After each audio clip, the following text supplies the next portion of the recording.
ಆಡಳಿತದಲ್ಲಿ ರಾಜ್ಯಪಾಲರ ಹಸ್ತಕ್ಷೇಪ ಸಲ್ಲದು. ಸಿಎಂ ಸಿದ್ದರಾಮಯ್ಯ ತಾಕೀತು. ಜನಾದೇಶ ಪಡೆದು ಜನರಿಂದ ಚುನಾಯಿತರಾದವರು ಜನಪ್ರತಿನಿಧಿಗಳು, ನಾಮಕರಣಗೊಂಡ ರಾಷ್ಟ್ರಪತಿ ಅಥವಾ ರಾಜ್ಯಪಾಲರಲ್ಲ.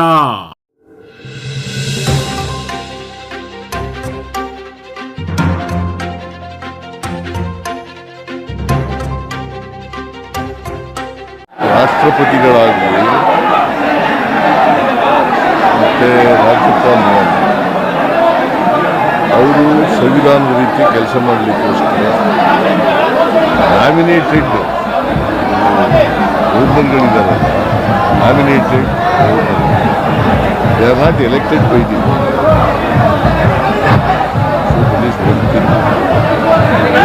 ಕಾನ್ಸ್ಟಿಟ್ಯೂಷನ್ನು ಹೆಡ್ಡು ಅವರು ರಾಷ್ಟ್ರಪತಿ ಮತ್ತು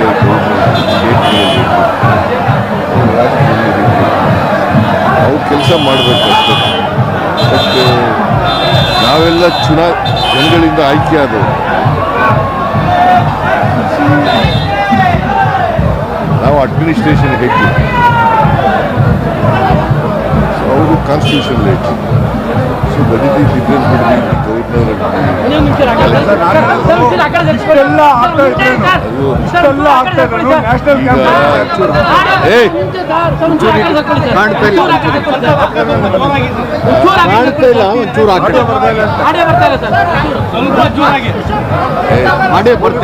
ಜಾಸ್ತಿ ಅಪ್ಪ ಗಲಾಟೆ. ಅವ್ರದ್ದು ಗಲಾಟೆ ಇರ್ತದೆ, ಅದು ಇದ್ದೇ ಇರ್ತದೆ. ನಿಮ್ಮದು ಗಲಾಟೆ ಜಾಸ್ತಿ ಸರ್. ಇಡೀ ದೇಶದಲ್ಲಿ ಒಂದು ಕ್ಯಾಂಪೇನ್ ಆಗಬಾರ್ದು ಸರ್ ಇದ್ರ ವಿರುದ್ಧ ಅಂತ. ಡಿಬೇಟ್ ಆಗಬೇಕು, ಇಡೀ ದೇಶದಲ್ಲಿ ಡಿಬೇಟ್ ಆಗಬೇಕು. ಯಾರೇ ರಾಜ್ಯಪಾಲರುಗಳು ಅಡ್ಮಿನಿಸ್ಟ್ರೇಷನಲ್ಲಿ ತಲೆ ಹಾಕಬಾರ್ದು, ಯಾರೇ ತಲೆ ಹಾಕಿ. That is what constitution says.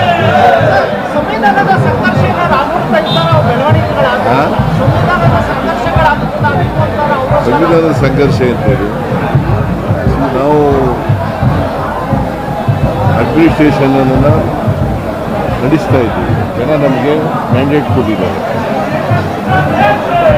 ಈ ರಾಜ್ಯದ 5 ವರ್ಷ ನೀವು ಆಡಳಿತ ಮಾಡಿ ಅಭಿವೃದ್ಧಿಪಡಿಸಿ ಅಂತ ಜನ ಮ್ಯಾಂಡೇಟ್ ಕೊಟ್ಟಿದ್ದಾರೆ. ಅದರ ಪ್ರಕಾರ ಮಾಡ್ತಾರೆ. ಆಪರೇಷನ್ ಕಮಲದ ಮುಂದುವರೆದ ಭಾಗ ಆಗೋಗಿತ್ತು ಇಡಿ ಮತ್ತೆ ಸಿಬಿಐ.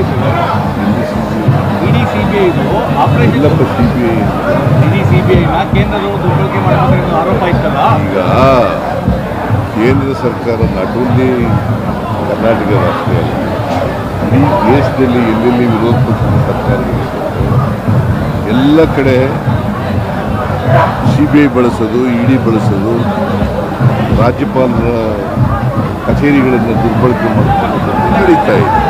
ಸರ್, ಇವತ್ತು ಎಲ್ಲ ಕಡೆಯೂ ಬಿಜೆಪಿ ಪ್ರೊಟೆಸ್ಟ್ ಮಾಡ್ತಾ ಇದೆ, ಇನ್ಕ್ಲೂಡಿಂಗ್ ಮೈಸೂರು ಕೂಡ. ರಾಜೀನಾಮೆ ಕೊಡಬೇಕು ಮುಖ್ಯಮಂತ್ರಿಗಳು ಅಂತ ಇವತ್ತು ಜಡ್ಪಿ ಮುತ್ತಿಗೆ ಇಟ್ಕೊಂಡಿದೆ, ಎಲ್ಲ ಕಡೆಗೂ ಮಾಡ್ತಾ ಇದೆ. ರಾಜೀನಾಮೆ ಯಾಕೆ ಕೊಡಬೇಕು? ತಪ್ಪು ಮಾಡಿದ್ರಲ್ವೇನ್ರಿ ರಾಜೀನಾಮೆ ಕೊಡೋದು? ತಪ್ಪೇ ಮಾಡಿಲ್ಲ ಅಂತ ನಾವು ಹೇಳ್ತಾ ಇರೋದು. ಈಗ ತಾಳಿ ಕುಮಾರಸ್ವಾಮಿ ಯಾರ ಸರ್ಕಾರದಲ್ಲಿ ಇರೋದು? ಮಂತ್ರಿಯಾಗಿರೋದು ಯಾರ ಸರ್ಕಾರದಲ್ಲಿ? ಅವ್ರ ಮೇಲೆ ಬೈಲ್ ಮೇಲೆ ಇದ್ದಾರಲ್ಲ ಅವರು, FIR ಆಗಿ. ಅವ್ರು ಯಾಕೆ ರಾಜೀನಾಮೆ ಕೊಟ್ಟಿಲ್ಲ? ನರೇಂದ್ರ ಮೋದಿ ಅವರು ಸರ್ಕಾರದಲ್ಲಿ ಮಂತ್ರಿಯಾಗಿದ್ದಾರೆ. ಅದು ರಾಜಕೀಯ. ನಮ್ಮ ಸರ್ಕಾರನ, ಕಾಂಗ್ರೆಸ್ ಸರ್ಕಾರನ ಅಸ್ಥಿರಗೊಳಿಸ್ಲಿಕ್ಕೋಸ್ಕರವಾಗಿ ಮಾಡ್ತಾ ಇದ್ದಾರೆ. ಪ್ರಧಾನಿಗಳು ಹರಿಯಾಣ ಭಾಷಣ ಮಾಡಬೇಕಾದ್ರೆ social welfare department funds misuse ಆಗಿದೆ, ಪ್ರತಿದಿನವೂ ಒಂದಲ್ಲ ಒಂದು ಚಾರ್ಜಸ್ಸು ನಿಮ್ಮ ಮತ್ತು ತೆಲಂಗಾಣ ಸರ್ಕಾರದಲ್ಲಿ ಮಾಡ್ತಾ ಇದ್ದಾರೆ. ಅಲ್ಲಿ ಹರಿಯಾಣದಲ್ಲಿ ಈಗ ಅವ್ರ ಪಕ್ಷದ ಸರ್ಕಾರಗಳಿರೋ ಕಡೆ ಅವ್ರ ಮುಖ್ಯಮಂತ್ರಿಯಾಗಿರೋ ಗೋದ್ರಾ ಇನ್ಸಿಡೆಂಟ್ ನಡೀತಲ್ಲ, ಅವ್ರು ರಾಜೀನಾಮೆ ಕೊಟ್ಟಿದ್ರ? ಎಷ್ಟು ಜನ ಸತ್ತೋದ್ರು ಆಗ ಗೋದ್ರಾ ಇನ್ಸಿಡೆಂಟ್ನಲ್ಲಿ? ಆಗ ರಾಜೀನಾಮೆ ಕೊಟ್ಟರೆ ಇವರು. ಬಟ್ ಬಿಜೆಪಿಯವ್ರಿಗೆ ಯಾವ ನೈತಿಕತೆ ಇದೆ?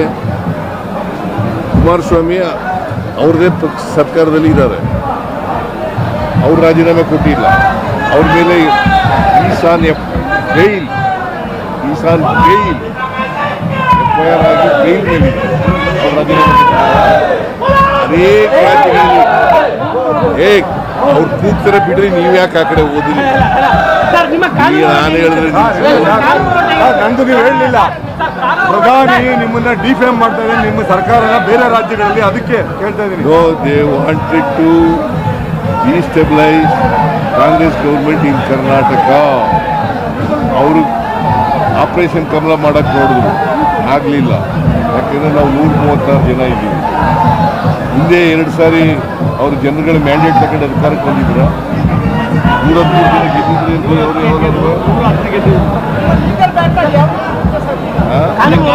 ಹೋರಾಟ ಆಗಿರುತ್ತೆ. ನಾವು ಕಾನೂನು ಪ್ರಕಾರ ಲಾಯರ್ಗಳಿದ್ದಾರೆ, ಲಾಯರ್ಗಳ ಮೂಲಕ ಫೈಟ್ ಮಾಡ್ತೀವಿ. ಕುಮಾರಸ್ವಾಮಿ ಅವರು ಟ್ವೀಟ್ ಮಾಡಿದ್ದಾರೆ, ಲೋಕಾಯುಕ್ತವನ್ನು ಮುಚ್ಚಿದ್ದಕ್ಕೆ ಕರ್ಮ ರಿಟರ್ನ್ಸ್ ಬ್ಯಾಕ್ ಅಂತ ಹೇಳಿ ಟ್ವೀಟ್ ಮಾಡಿದ್ದಾರೆ. ಮುಚ್ಚಿರಲಿಲ್ಲ ನಾವು, ಅವರೇ ಬೊಮ್ಮಾಯಿ ಅವ್ರ ಸರ್ಕಾರದಲ್ಲಿ ಏನು ಮಾಡಿದ್ರು. ಹಾಗಾದರೆ ಅನೇಕ BJP ಸರ್ಕಾರಗಳಿದ್ದಾವಲ್ಲ, ಅಲ್ಲಿ ACB ಇದೆಯಲ್ಲ,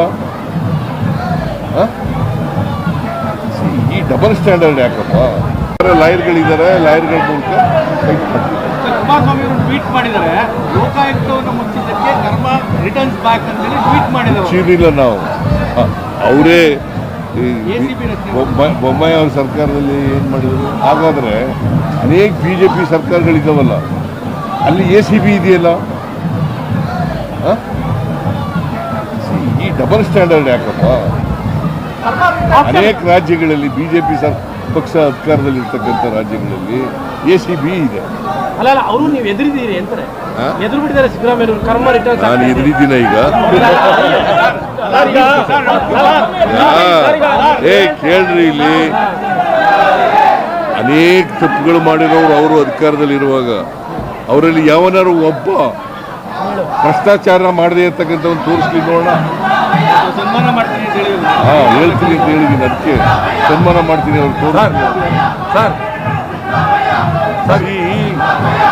ನಾವು ಯಾವತ್ತೂ ಸಂವಿಧಾನಕ್ಕೆ ವಿರುದ್ಧವಾಗಿ, ಕಾನೂನು ವಿರುದ್ಧವಾಗಿ ಏನು ಮಾಡಿಲ್ಲ, ಮಾಡಲ್ಲ. ಈ ರಾಜ್ಯದ ಬಡವರಿಗೆ ಒಂದು ಆತಂಕ ಆಗಿದೆ, ಎಲ್ಲಿ ಗ್ಯಾರಂಟಿ ನಿಂತ್ಬಿಡುತ್ತೋ ಈ ತರ ಡೆವಲಪ್ಮೆಂಟ್ಸ್ ಎಲ್ಲ ಆಗ್ತಾ ಇದೆ. ನೀವು ನಿಮ್ಮ ಸಂದೇಶ ಬಡವರಿಗೆ? ನಾವು ಯಾವ ಕಾರಣಕ್ಕೂ ಕೂಡ ಬಡವರಿಗೆ ಕೊಡ್ತಕ್ಕಂಥ ಕಾರ್ಯಕ್ರಮಗಳನ್ನ ನಿಲ್ಲಿಸಲ್ಲ. ನೀವು ಬಂದಂತ ಸಂದರ್ಭದಲ್ಲಿ ದೊಡ್ಡ ಬಡ ವೆಲ್ಕಮ್ ಮಾಡ್ತಾ ಇದ್ದಾರೆ, ಸಂದೇಶ ರವಾನೆ ಮಾಡ್ತಾ ಇದ್ದಾರೆ. ಜನ ಅಭಿಮಾನಿಗಳು ದೊಡ್ಡ ಮಟ್ಟದಲ್ಲಿ ಕಾರ್ಯಕ್ರಮ ಇಲ್ಲ, ನಾವೇನು ಹೇಳಿಲ್ಲ. ಅವರ ವಾಲಂಟಿಯರ್ ಆಗಿ ಬಂದಿದ್ದಾರೆ, ವಾಲಂಟಿಯರ್ ಆಗಿ ಪ್ರತಿಭಟನೆ ಮಾಡ್ತಾ ಇದ್ದಾರೆ. ಅದು ಜನರ ಆಶೀರ್ವಾದ ನಮಗೆ ಇದೆಯಲ್ಲ. ನಾವು 136 ಜನ ಗೆದ್ದಿರೋದು. BJP ಅವರು ಅಧಿಕಾರದಲ್ಲಿ ಗೆದ್ದದ್ದು ಎಷ್ಟು? ಅವರು 66 ಜನ.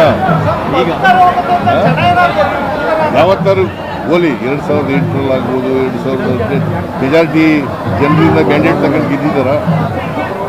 ಎಲ್ಲ ಹಿಂಭಾಗಲಿಂದ ಬಂದಿರೋರು ಜನ ಅವ್ರನ್ನ ತಿರಸ್ಕಾರ ಮಾಡಿದ್ದಾರೆ. ಈಗ ನಮಗೆ 136 ಜನ ಕೊಟ್ಟು ನಾವು 2013ರಲ್ಲಿ ಜನ ಆಶೀರ್ವಾದದಿಂದ ಗೆದ್ದಿದ್ದೀವಿ. 2018ರಲ್ಲಿ ಜನರ ಆಶೀರ್ವಾದದಿಂದ ಗೆದ್ದಿದ್ದೀವಿ. ಅವ್ರು ಯಾವಾಗ ಗೆದ್ದಿದ್ದಾರೆ? ಯಾವ್ಯಾವ ಗೆದ್ದಿದ್ದು ಅವಾಗೆಲ್ಲ ಜನರ ಆಶೀರ್ವಾದದಿಂದ ಗೆದ್ದಿದ್ದೀವಿ. ನಿಮ್ಮ ಲೈಫಲ್ಲಿ ಫಸ್ಟ್ ಟೈಮ್ ಈ ಥರದ ಕೇಸ್ ಎದುರಿಸ್ತಾ ಇರ್ತಾವೆ. ಅದಕ್ಕೆ ನಿಮ್ಮ 40 ವರ್ಷ ನಾವು ತಪ್ಪೇ ಮಾಡಿಲ್ವಲ್ರಿ. ಕೇಸ್ ಆಗ್ತಾ ಇದೆ.